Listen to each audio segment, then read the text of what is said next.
Ceerno Wuri Baylo mo Guinée Conakry ɓurɗo andirede karama ko Wuri Baylo joom gandal ngal ala sikkitare ina tawe oɗo saha e nder Sénégal e legal Ouest Foire so tawi ko listihar lotngal ɗannungal dewgal caɗele dow mbaldi nden ka ɓandu kadnar udditare dabre safara rafi kala ko wawi wonde ɗiɗo hajuji fof ina humto ɗo Ceerno Wuri Baylo ɗo bandiraɓe woto ngami jaɓane Ceerno Wuri Baylo e nder balɗe jeeɗiɗi tan hajuma o humto numéro o ko 77 706 03 54 77 706 03 54. Production de DIELLA TV.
haale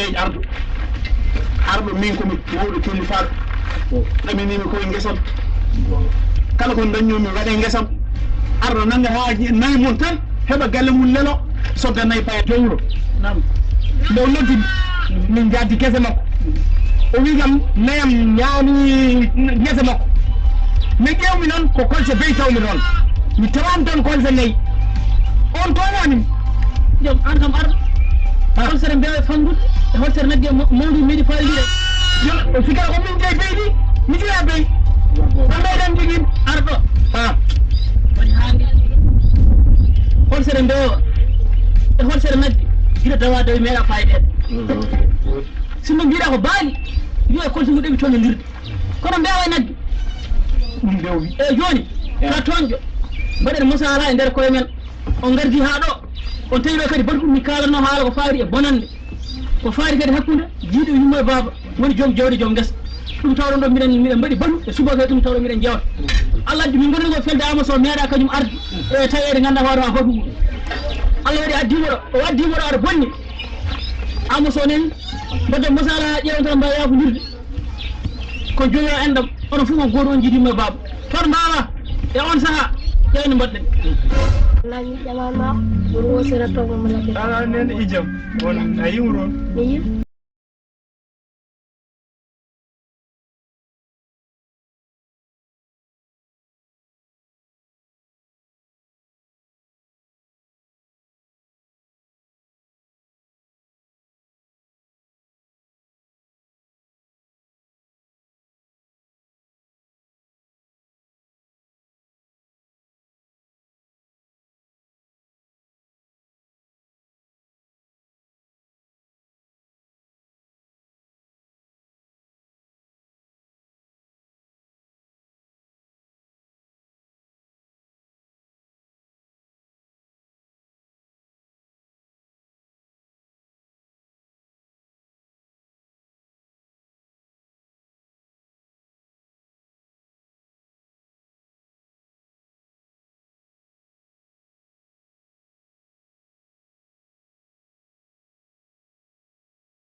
بابا نعم